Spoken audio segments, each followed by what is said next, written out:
Would like to today to the Member of Parliament, Julia Kronlid, hand over a recommendation that I would define as the Swedish new side, the new strategy of the Swedish Democrats, the Swedish Democratic program regarding the Israeli and Palestinian issue in a geopolitical manner.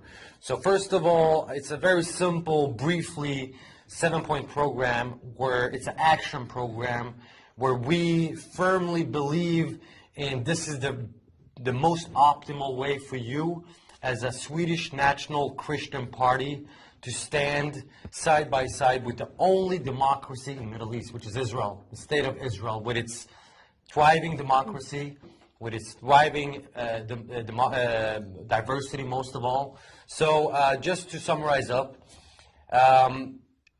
I would first of all start to analyze and investigate in the corruption affairs of the Swedish Humanitarian Aid Authority, SIDA.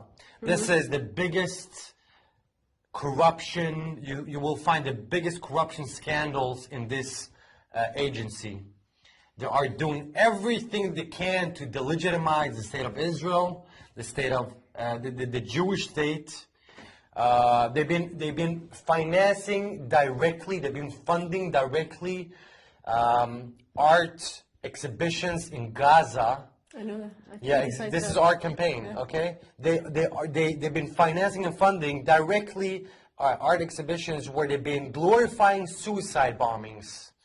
And this is what they want to spread: Swedish tax money, SIDA. So we should put a stop for this. Second one, the Swedish humanitarian aid. According to the previous former development minister, Gunilla Carlsson, she said she threatened the Palestinian Authority, the so-called Palestinian Authority, by decreasing the annual amount from 720 million Swedish crowns, once again 720 million Swedish crowns annually, to 500 million Swedish crowns. Why should we decrease it? Take it off all the way. This is money that goes to not to the poor so-called Palestinians, Arabs. This is money that goes directly to the thieves and to the political corrupted leaders of the so-called Palestinian establishments. So we need to decrease it from 720 million to zero, nothing. No more Swedish tax money to the corrupted thieves of the Palestinian Authority. We said that. The third point, the Swedish embassy should not be in Tel Aviv. It should be in the capital of the state of Israel, which is Jerusalem, which is the undivided, the eternal capital of the state of Israel. Undisputed, nothing else to discuss about. The Palestinian embassy of Sweden should be revoked. There shouldn't be a Palestinian embassy. Yeah, they updated. You are the only party that said no to the Bravo. embassy. Only Wonderful. Party in Wonderful. all the other parties said yes. We said first they should be a country, and then they should have an embassy. Exactly. Only embassies to countries. They are not a country. Even though they don't have a country, they could have a consular, but not when they are partnering up with Hamas. This is Sweden is a extremely good example, a bad example on partnering up with terror regimes. Sweden today is cooperating with the Islamic Republic of Iran, the biggest exporter of state-funded terrorism. Hamas, Hezbollah is the two most prominent organizations, and they are working throughout their proxies, through their embassies and ambassadors throughout the world to exporting terrorism. The Islamic Republic of Iran. We should kick out these people. If Sweden is a democracy, we should fulfill that by kicking these embassies and people out. All right. My fourth point, the Swedish church, what is their actual task? What is their actual assignment? It is a theological institution or a political institution? That's a good question. You need to raise this because we don't want to see the Bishop of Sweden, to partner up with the so-called Palestinian cause and once again legitimizing the state of Israel and the Jewish people. And of course, the free churches around Sweden that are pro-Israel, that are Zionists, that love the only democracy in the Middle East, we should actually raise that question as well. It is Swedish. The Swedish church is a corrupted organization, and they have totally left the original path, which was supposed to be a theological institution and not a political one.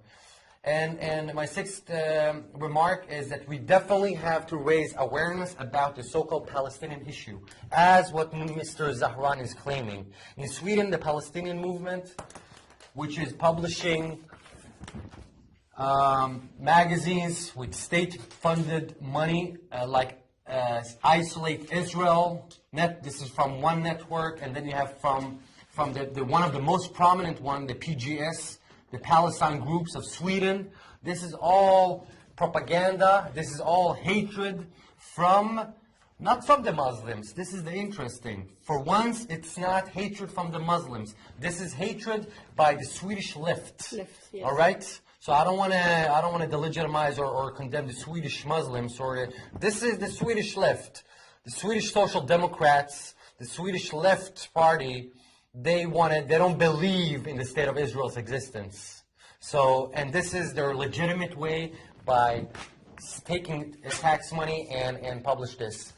And of course, since we have this propaganda, one of the biggest lies we are sharing in Sweden, unfortunately, is the support of the BDS movement. Why should we boycott factories in Judea and Samaria in the so-called West Bank when if we're gonna close down these factories? Who's gonna be without work? It's gonna be the Arabs, not the Jews, not the Israelis. Yeah. We have to once again to condemn the BDS movement because it is extremely dangerous and destructive if we're going to go on. My last point is to once again to revoke the status that UNRWA shares for the Palestinian refugee status, that they always, from generation to generation, are sharing the same refugee status, no matter if they're born here and so on.